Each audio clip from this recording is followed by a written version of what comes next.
วันนี้พี่ออมมาเที่ยวไหน มาเที่ยวสวนสัตว์ พี่ออมมาเที่ยวสวนสัตว์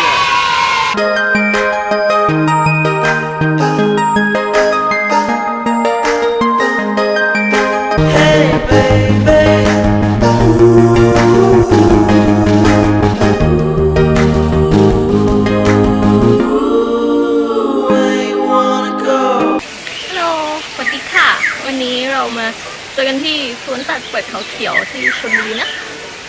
ตอนนี้เราอยู่ในกรงนกไปดูกันดีกว่า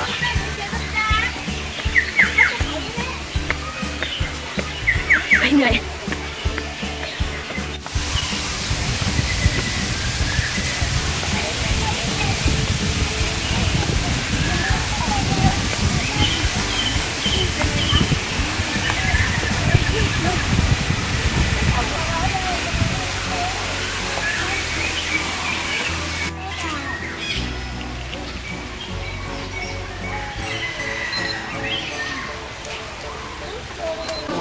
นี่คือนกเงือกนะครับ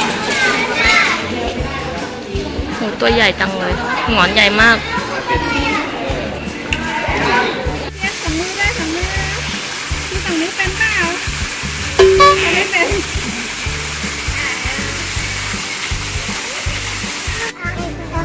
เวทน้องเอ็มเอาหัวใจ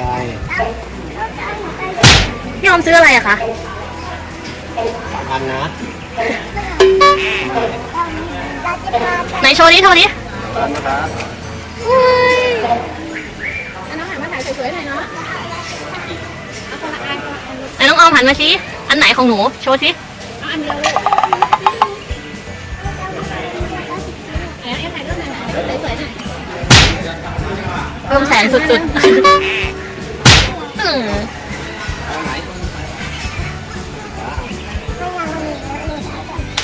อันเดียวอันเดียว ทำไมเลือกยากจังเลยวุ่นวายจังเลย อันไหนรูปสวย อันนี้นะโลอ่ะ พี่ออมยังเลือกไม่ได้เหรอว่าจะเอาอะไร สุดทิ้งปลาโดนประกันเรื่องอะไรเองเลย ๆสองคนนะหันมา เหมือนกันเลย เหมือนกันก็ต้องนี่แหละคือพี่ออม ไหนหันหน้ามาพี่ออมมองกล้องเลยดิเหมือนกันแหละ ต่อนะ กดผิดเลย ดูดิเยอะแยะ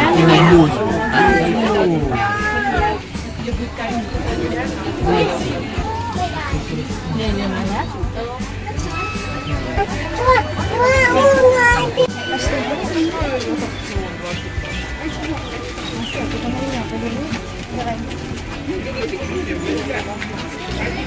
สิงโต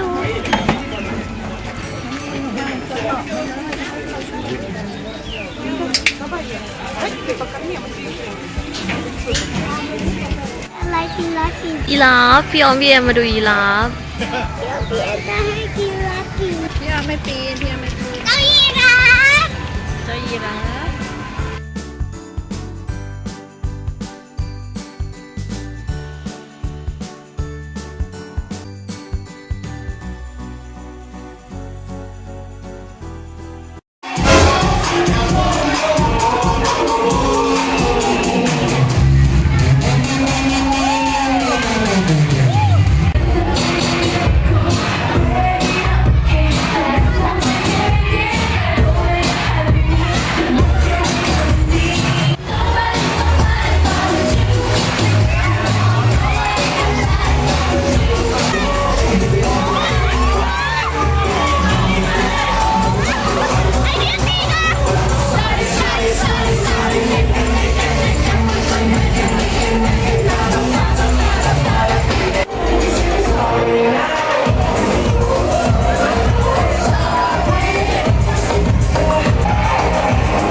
ะ